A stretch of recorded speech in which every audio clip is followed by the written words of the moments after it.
Queridos, boa noite, graça e paz. Que bom poder voltar, bom poder estar aqui.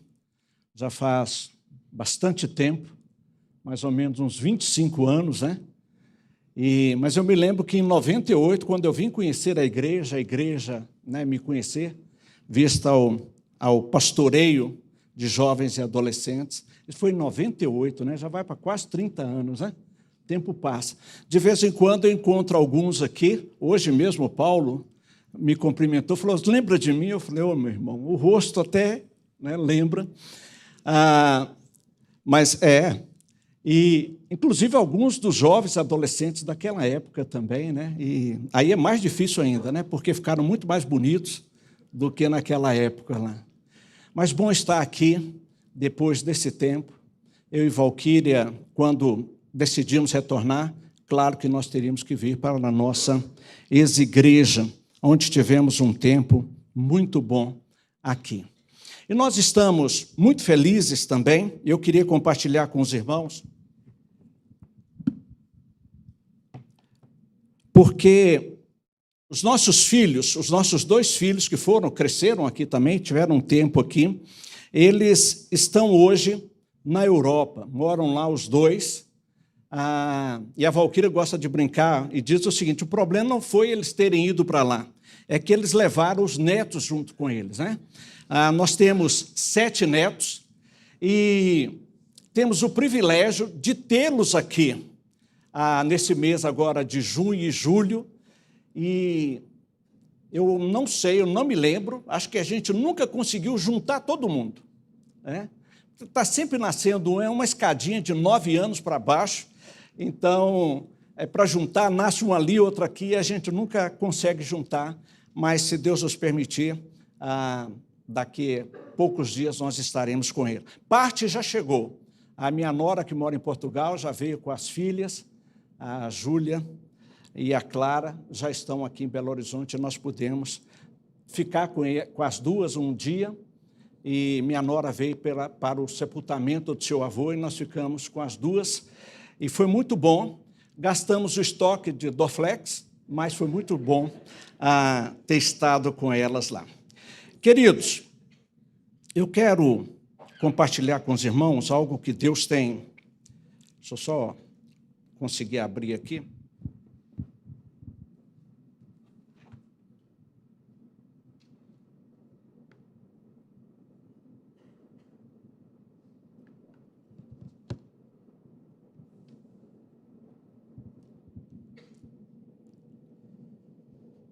O título dessa mensagem é A Vida que a Gente Quer Viver.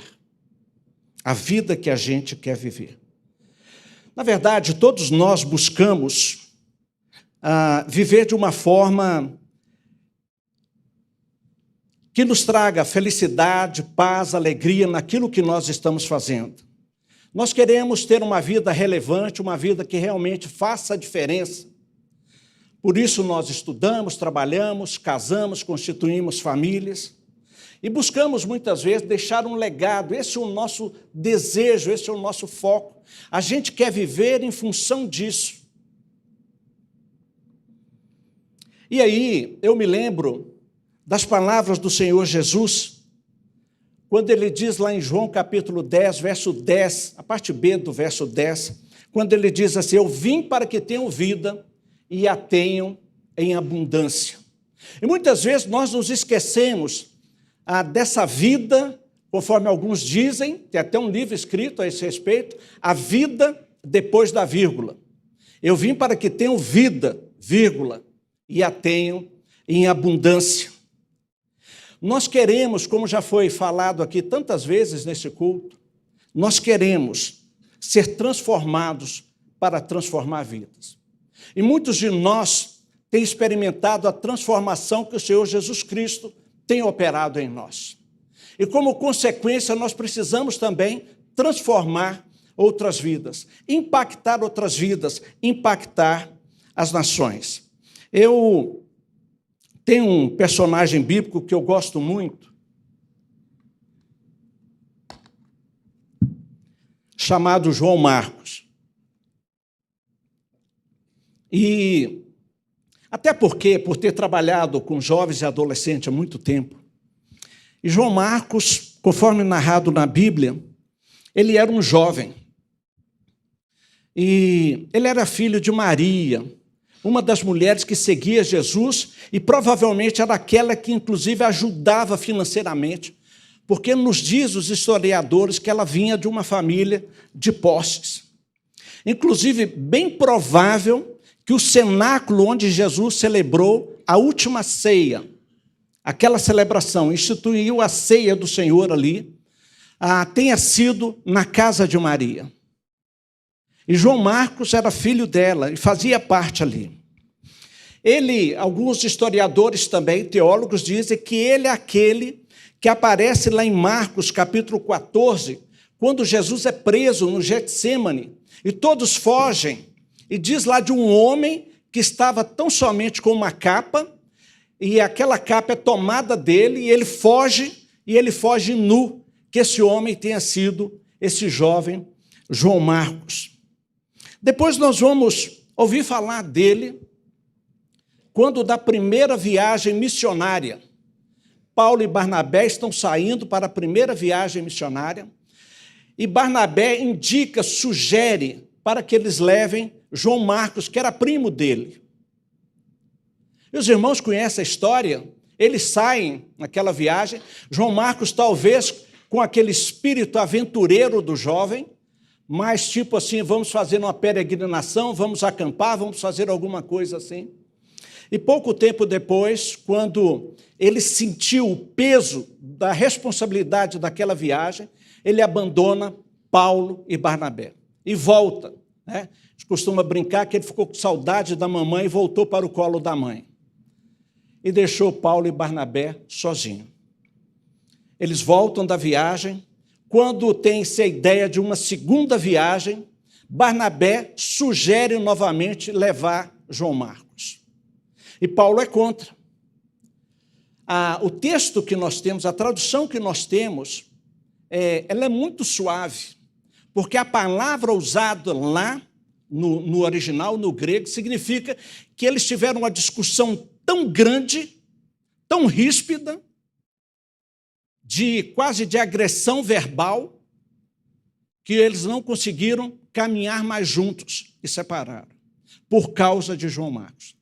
Porque Barnabé queria investir na vida dele e Paulo falou, eu não vou perder mais tempo com esse jovem, que ele vai nos abandonar novamente, irá nos deixar na mão.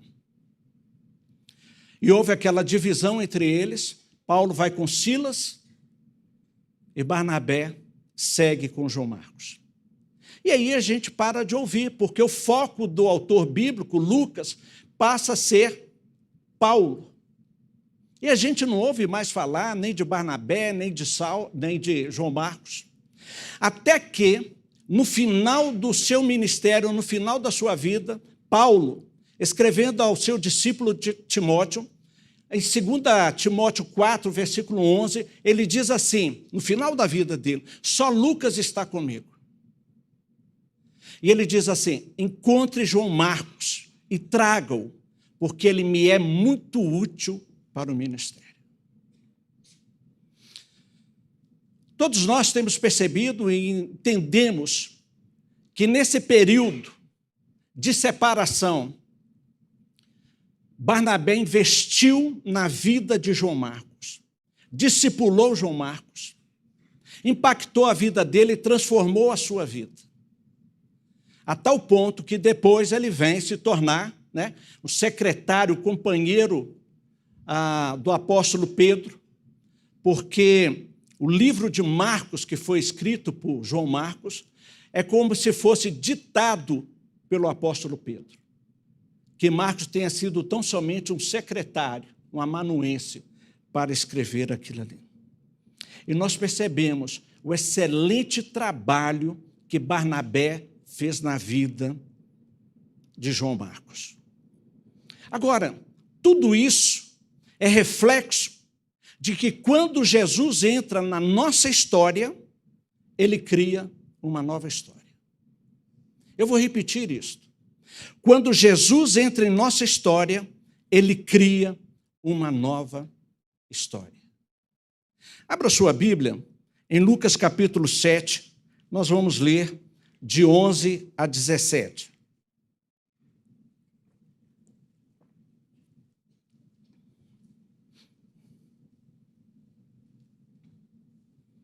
Lucas 7, de 11 a 17. Está projetado também. Quantos irmãos acham aí? Deixa eu dar um contexto aqui. No capítulo 6, no capítulo anterior, depois de passar uma noite inteira orando, Jesus escolhe os seus 12 discípulos, os seus 12 apóstolos, aqueles que seriam mais íntimos, que andariam mais junto com ele. Logo depois, ele prega o seu famoso Sermão do Monte. Está relatado no capítulo 6 de Lucas também. E em Cafarnaum, ele cura o servo de um centurião. E saindo de lá, ele passa por uma cidade muito pequena, uma vila muito pequena, chamada Naim. Vamos ler o texto de 11 a 17. Pouco depois, Jesus foi para uma cidade chamada Naim, e os seus discípulos e numerosa multidão iam com ele. Ao aproximar-se do portão da cidade, eis que saiu o enterro do filho único de uma viúva, e grande multidão da cidade ia com ela. Ao vê-la, o Senhor se compadeceu dela e lhe disse: não chore. Chegando-se, tocou no caixão, e os que estavam carregando pararam. Então Jesus disse: jovem, eu ordeno a você, levante-se. E o que estava morto sentou-se e passou a falar. E Jesus o restituiu à sua mãe. Todos ficaram possuídos de temor e glorificavam a Deus, dizendo: grande profeta se levantou entre nós, Deus visitou o seu povo. E o verso 17. Esta notícia a respeito de Jesus se espalhou por toda a Judeia e por toda aquela região. Essa narrativa nos apresenta pelo menos 3 atitudes que transformarão vidas, impactando nações.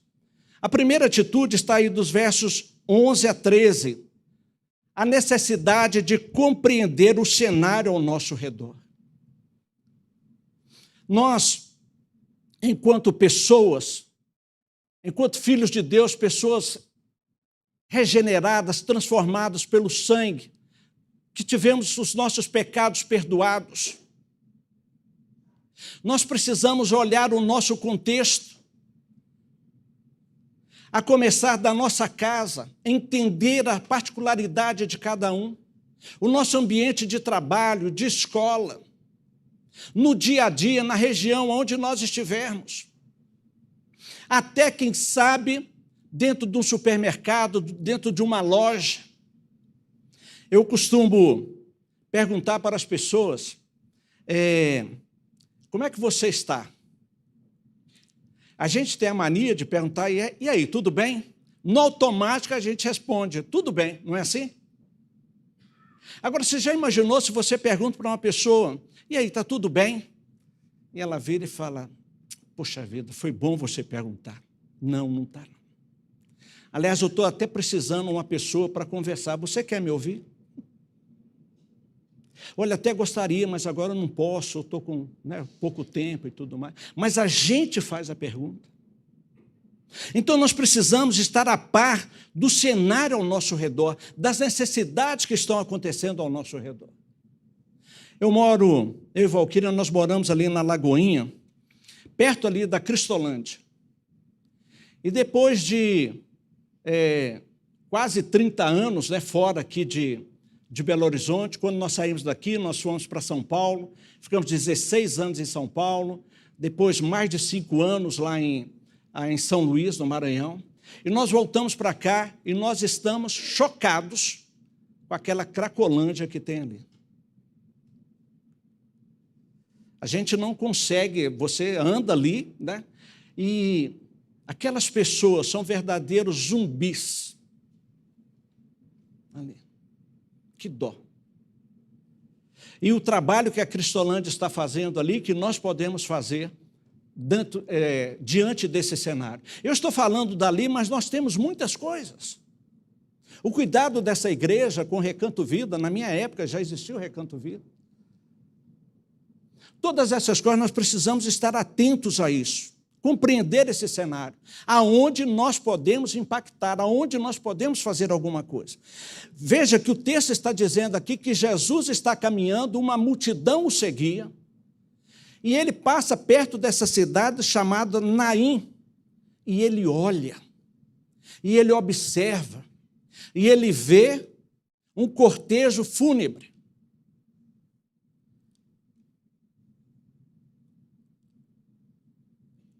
Do único filho de uma viúva. Ela já havia perdido o seu marido, provavelmente aquele rapaz seria o seu arrimo de família. Ela perdeu tudo o que tinha.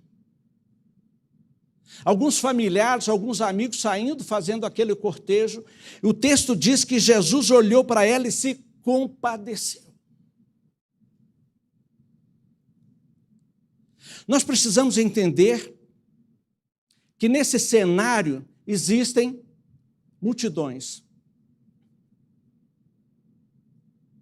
É impressionante isso. Aqui na Praça 7, na Praça da Sé, em São Paulo, é comum você ver um amontoado de pessoas.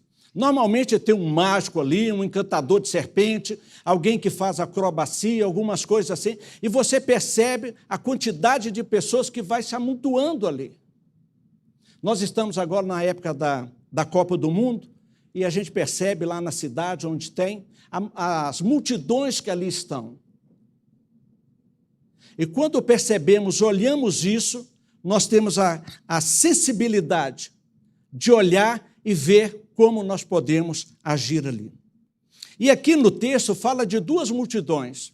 A primeira, aquela que seguia Jesus. Aquela multidão que seguia Jesus, o seguia com alegria e esperança. Vários textos nós temos falando sobre isso.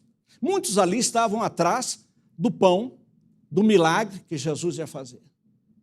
Mas eles também viam em Jesus aquele que falava, pregava, ensinava diferentemente dos líderes religiosos da sua época. Porque ele falava, agia de forma completamente diferente. Aquela multidão tinha alegria. As pessoas que vêm à nossa igreja a participar do culto aqui, chega aqui pela manhã, à noite ou no meio de semana e encontra uma multidão reunida aqui. E nós estamos aqui alegres, festivos, cantamos, louvamos e agradecemos o nome do Senhor, nos confraternizamos, mantemos comunhão, batemos palmas, nos alegramos. E essas pessoas que chegam aqui têm que sentir isso em nós. Conta-se que, no início da igreja, o Império Romano perseguindo a igreja, e os cristãos eram martirizados. E chegou-se a dizer o seguinte: não adianta ficar matando, porque o sangue deles parece que brota e mais gente aparece. E o historiador chegou a dizer o seguinte: não adianta isso, porque veja como eles se amam. Olha a alegria que eles têm. Mas havia uma segunda multidão, aquela que seguia a viúva, sem esperança. No seu ritual ali. Quantas vezes nós vemos isso, presenciamos isso? Antes de vir para cá, lá em 98, eu pastoreava em Campinas, lá no estado de São Paulo. E faleceu um pastor muito querido na cidade. E lá em Campinas, naquela época já, era muito diferente daqui, Belo Horizonte, Minas Gerais aqui, porque lá você não vela o corpo numa igreja, numa casa, qualquer outro espaço. O corpo é velado no velório municipal. Então tem lá as salas, os boxes, né? E ali ficam velando o corpo ali. Inclusive não tem também aquele cortejo fúnebre, né? Que Não sei como está hoje aqui, mas lá não, o corpo sai, vai, ninguém vai atrás, não. Não para o trânsito por causa do cortejo. Mas ali, naquela ocasião, e nós, crentes, como sempre fazemos, nós fazemos um culto de gratidão a Deus pelo privilégio que nós tivemos de ter passado tanto tempo com aquele ente querido, aquele amigo querido que faleceu. Nós cantamos, nós louvamos. Aliás, é muito comum ter até a lista, o morto, antes de morrer. Olha, eu gostaria que cantasse no meu funeral esses hinos, tal, coisa assim. E aquele box estava muito cheio, muitas pessoas ali da cidade. Eu fiquei do lado de fora.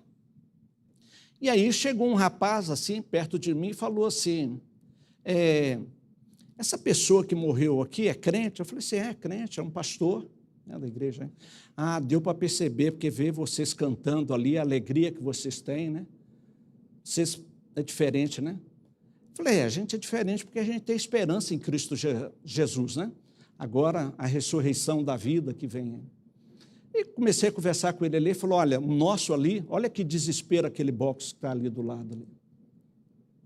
Umas pessoas sem esperança, que não sabem da vida eterna, que pensa que essa vida, pronto, acabou. Essa multidão que estava ali era desse jeito. Mas Jesus entra na história daquela família e muda a história daquela família. Algumas implicações aqui. A quem você tem seguido? A qual multidão você pertence? Também, quem tem lhe seguido? Estar com você traz esperança e alegria ou luto e tristeza? Algumas aplicações para nós. Permita que Jesus entre na sua vida, que apare e faça um milagre na sua vida. Quando, da ocasião da epidemia aí da Covid, eu dizia que tudo o que aconteceu era como se Jesus dissesse o seguinte, pare o mundo que eu quero entrar. Porque muitas pessoas começaram a voltar para casa. A nossa igreja lá em São Paulo, a igreja que eu pertencia lá em São Paulo, aconteceu um fato interessante, porque os cultos não aconteciam, presencialmente, e as famílias ficaram praticamente um ano reunidas, em casa, o marido, a esposa, os filhos. Infelizmente, eu não sei se vocês sabem disso, mas aumentou muito o número de divórcios. Olha que interessante. Mas numa família, lá especificamente, o marido chega para a esposa e fala assim, bem, eu já não aguento mais, eu não sei mais o que fazer com as crianças, Pega a Bíblia aí, vamos fazer culto doméstico.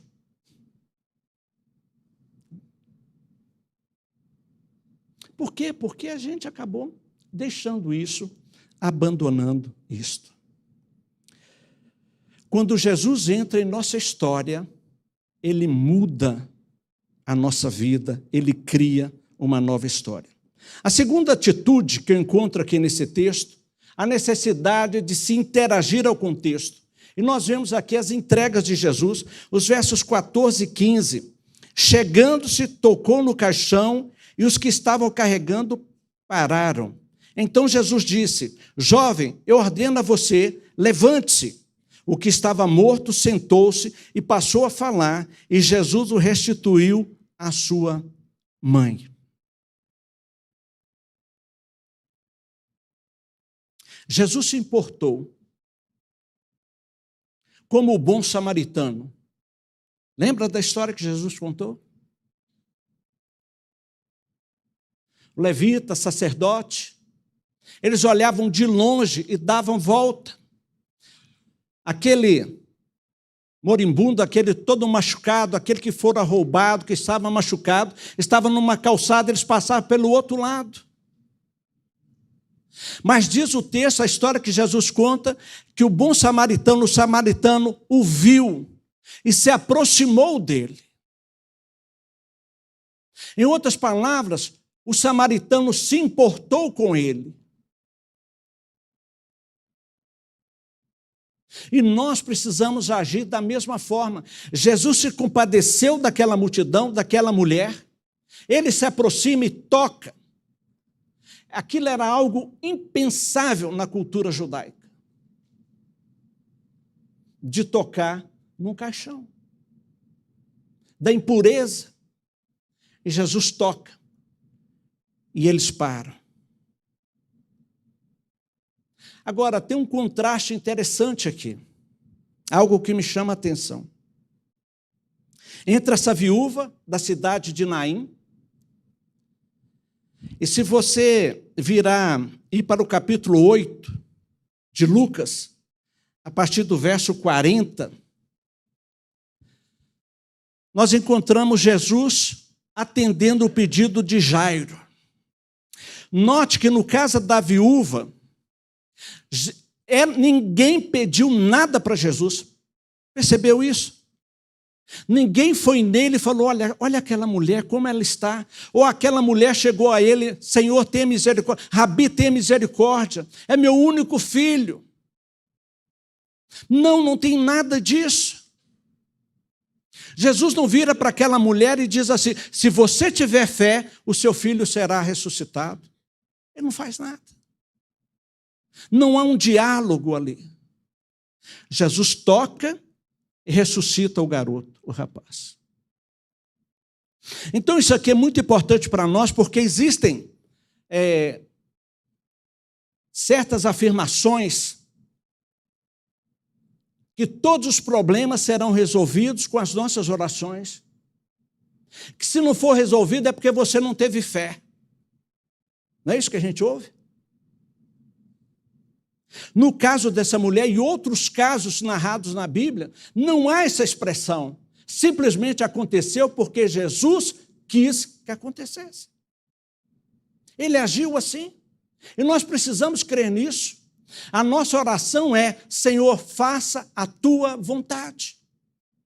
Tu sabes o desejo do nosso coração, mas faça a tua vontade. Aí, em contraste, nós temos Jairo, que passa por cima de toda a sua posição social e se prostra, se ajoelha diante de Jesus. O verso 40, capítulo 8, quando Jesus voltou, a multidão recebeu com alegria, olha novamente aí, porque todos o estavam esperando. Eis que veio um homem chamado Jairo, que era chefe da sinagoga, e prostrando-se aos pés de Jesus, suplicou-lhe que fosse até a sua casa, pois tinha uma filha única de uns 12 anos que estava morrendo. E quando Jesus estava indo em direção, aliás, esse texto aqui para mim é maravilhoso, magnífico, mas todas as vezes que eu leio esse texto, eu confesso aos irmãos que eu rio de algumas situações que acontecem dentro desse texto. Porque Jesus vai atender o pedido de Jairo. Eu fico imaginando como estava o coração de Jairo, cheio de esperança, de alegria, porque Jesus, o mestre, o doador da vida, estava indo à sua casa curar a sua filha.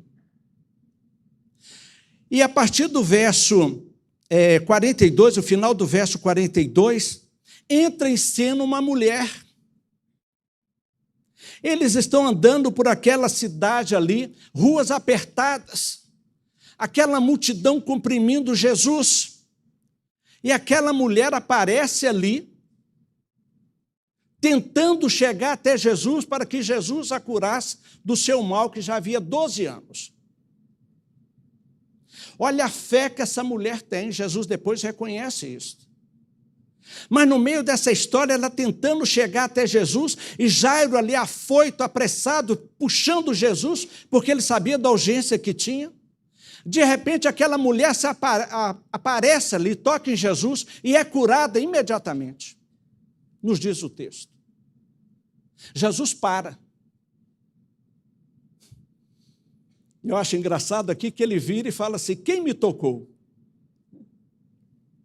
E os discípulos dizem, Senhor, mas como que tocou? Olha como é que nós estamos aqui. Eu não sinto nem meu pé no chão mais, eu estou sendo empurrado aqui. Né? Tanta gente que tinha ali, todo mundo está tocando no Senhor. Não, não. Alguém me tocou de uma forma diferente. De mim saiu o poder. E Jesus chama, e aquela mulher aparece ali, eu fico imaginando o Jairo, na sua aflição, a sua filha doente, morrendo, e Jesus para ali para atender aquela mulher, como se Jairo virasse e falasse, dona, agora não, dona. Deixa Jesus ir lá em casa primeiro. Eu cheguei primeiro. E nós temos aquela cena belíssima disso aqui.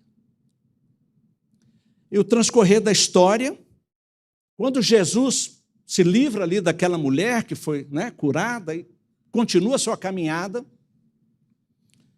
vem lá os agouros, né, os amigos, não adianta mais não amola o mestre mais não, porque sua filha já morreu.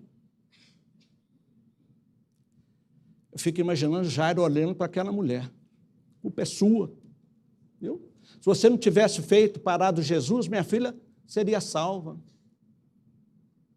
Acho que não, né? Acho que não faria isso. Jesus intervém novamente. Vocês conhecem a história, ele vai até a casa dela, de Jairo, e ressuscita a sua filha. O que me chama a atenção ali, também, além do que Jesus fez, foi a interação dele com essa família, a sua entrega.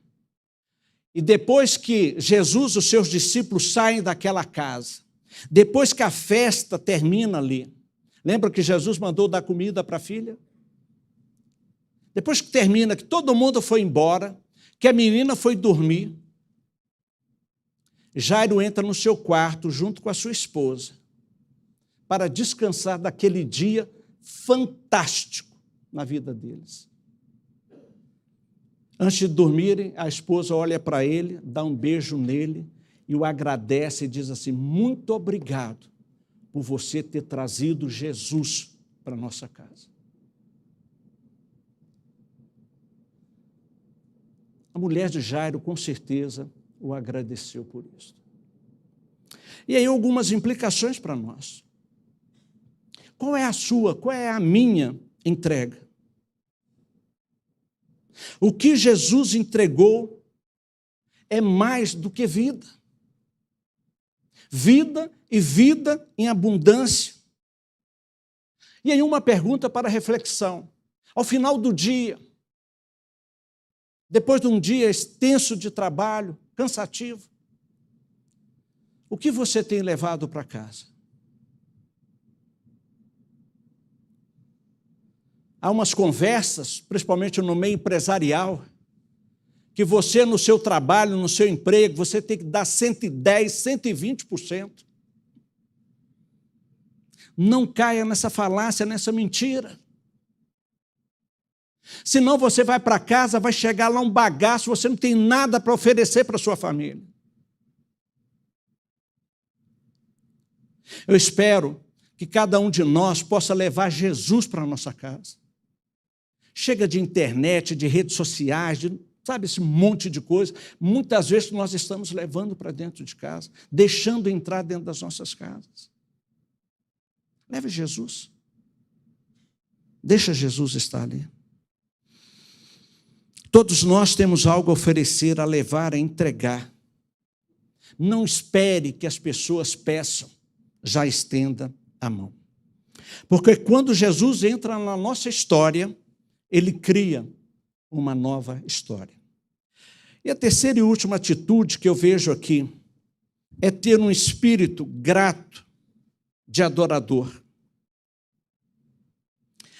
Os versos 16 e 17 diz assim, todos ficaram possuídos de temor e glorificavam a Deus, dizendo, grande profeta se levantou entre nós, que visitou o seu povo. Esta notícia a respeito de Jesus se espalhou por toda a Judéia e por toda aquela região.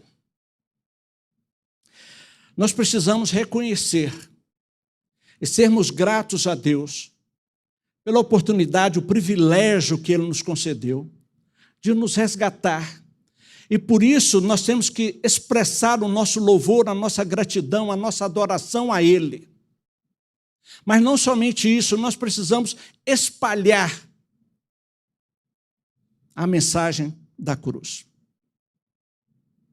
Juan Carlos Ortiz, num clássico livro chamado O Discípulo, pastor argentino, ele faz a seguinte pergunta: por que você falaria de Cristo a outras pessoas? E não é que tem uma resposta certa ou errada, mas normalmente, para que mais pessoas conheçam a Cristo, para que os meus amigos se convertam, né? Que a gente possa ter mais missionários, que a gente possa, enfim, uma série de coisas. E ele reconhece todas essas coisas, mas ele colocou uma coisa que eu nunca tinha pensado antes. É que quanto mais pessoas se converterem, Éder, maior será aquele coral lá da glória, louvando e engrandecendo o nome do Senhor Jesus Cristo. Essa retribuição, esse foco em Jesus. Gratidão e adoração caminham juntas.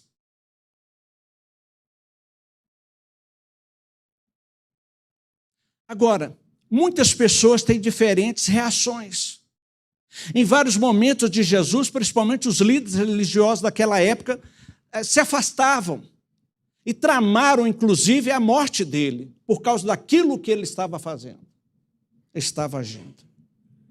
Mas a grande maioria seguia Jesus, pelo que Jesus era, pelo que ele falava, pelo que ele fazia. Tentaram, aliás, tem até um cântico sobre isso, tentaram acabar com a igreja, Coliseu, e vai um monte de coisa. E nesses 2000 anos, e nós continuamos aqui. A igreja de Jesus permanece. E nós nos encontraremos com Ele um dia na glória, arrebatados por Ele, para vivermos a vida toda com Ele, a nossa vida eterna com Ele. Não morte eterna, mas vida eterna com Ele. E isso tem que nos motivar a cada dia.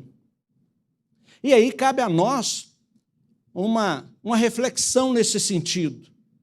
Você tem reconhecido a ação de Deus na sua vida? Você é grato a Jesus realmente? A Deus pelo que você é? Pelo que Ele tem feito na sua vida? Se não, o momento é este, de reconhecer a ação dEle e em espírito agradecer a Jesus. Porque quando Jesus entra em nossa história, Ele cria uma nova história. Eu queria concluir dizendo, olha o que o discipulado pode fazer na vida das pessoas. Olha o impacto que nós podemos fazer transformando uma vida que transformará outra, e assim nós estamos aqui. A história da igreja conta que Pedro está em Roma, e lá em Roma ele tem uma escola de discípulos. Ele discipula alguns jovens. E o evangelho está crescendo, e havia uma região, lá na Europa, a Germânia, né, a Alemanha hoje, que estava crescendo muito. E Pedro, então, chama 3 dos seus discípulos e fala, olha, eu quero que vocês vá levar a mensagem da cruz para a Germânia. E eles vão ali para o sul da Alemanha. E começa um trabalho transcultural, conforme a gente costuma ver por aí em missões, um trabalho começando do zero com um povo chamado bárbaro, e eles chegam ali e começam a pregar o evangelho de Jesus Cristo, e várias pessoas se convertem. Mas um daqueles jovens decide subir um pouco mais para o centro da Germânia, da Alemanha, e ele chega numa região chamada Colônia, onde que tem a cidade de Colônia hoje. E aquele jovem prega o evangelho, as pessoas se convertem. E ali ele começa uma igreja, edifica ali uma capela, uma pequena capela, um templo pequeno, e aquilo foi crescendo, foi crescendo, foi crescendo. E se você conhece Colônia, se não conhece ainda, vale a pena ir lá para você conhecer a Catedral de Colônia. Um dos prédios, uma das igrejas mais bonitas de toda a Europa. E aquele jovem, ele se tornou bispo de Colônia, o seu nome, Maternus.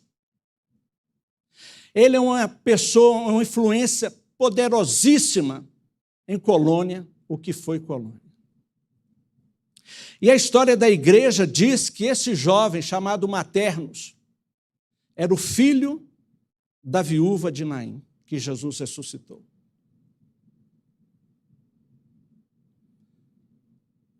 Passou a ser discipulado por Pedro e veio se tornar o que se tornou. A revista Ultimato, os volumes mais antigos, tinham uma seção que chamava Encontros com Jesus. Pessoas que se encontraram com Jesus. Na narrativa bíblica. E que tiveram suas vidas transformadas, assim como aconteceu com cada um de nós. Barnabé entrou na vida de João Marcos e o transformou. Jesus entrou na vida daquela família e a transformou. Pedro entrou na vida de Maternus e a transformou. Transformaram vidas que impactaram nações. E a pergunta é, e quanto a nós? Jesus já entrou na sua vida? Que diferença você está fazendo com isso? Ele quer transformar a sua vida, para que você venha transformar outras vidas. Se você ainda não reconhece Jesus como o seu Salvador, o seu Senhor pessoal, abra o seu coração para Ele. Mas se você, como eu, determinada época da vida, entregou a vida a Cristo, permita que Ele use você, que você seja um canal. A minha ex-igreja lá em São Luís, o nome Igreja Batista do Farol. Não é a do pastor que esteve aqui falando, né, na conferência de família, aquela Igreja Batista do Farol em Maceió. E o nome dela é por causa do bairro ali, que chama Ponta do Farol, porque lá tem um farol da Marinha e tal, né? Mas o nome também é muito sugestivo. Seja um farol. Aliás, cantamos isto também. Alguém já disse que a luz que brilha mais longe, como a luz de um farol, é a que brilha mais forte na sua origem. Quanto mais nós alcançarmos, você individualmente, eu individualmente, como igreja, mais forte nós seremos. E poderemos contagiar as pessoas que estão ao nosso redor. Porque, afinal de contas, quando Jesus entra em nossa história, Ele cria uma nova história. Feche os seus olhos, vamos orar.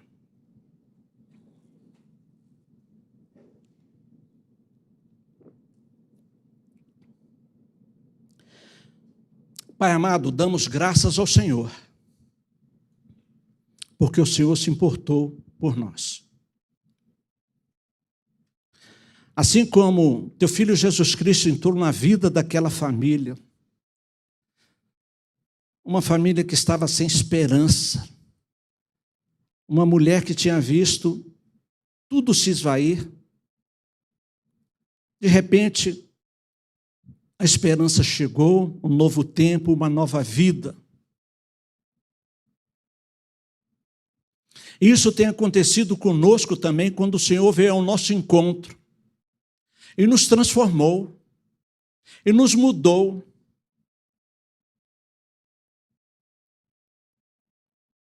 Porque quando o Senhor entrou na nossa história, o Senhor criou uma nova história.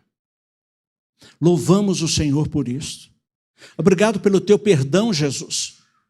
Obrigado pelo perdão dos nossos pecados. A vida que a gente quer viver é a vida em abundância que Jesus quer nos oferecer. Uma vida para transformar, impactar nações. Pai, esse é o desejo do nosso coração. E nós o depositamos nas tuas mãos, que o teu Santo Espírito possa honrar a nossa atitude e que nós possamos sair daqui, Deus, imbuídos, transformados, com esse desejo de impactar as nações. A ti toda a honra, toda a glória, todo o louvor. Oramos assim em Cristo. Amém, Senhor.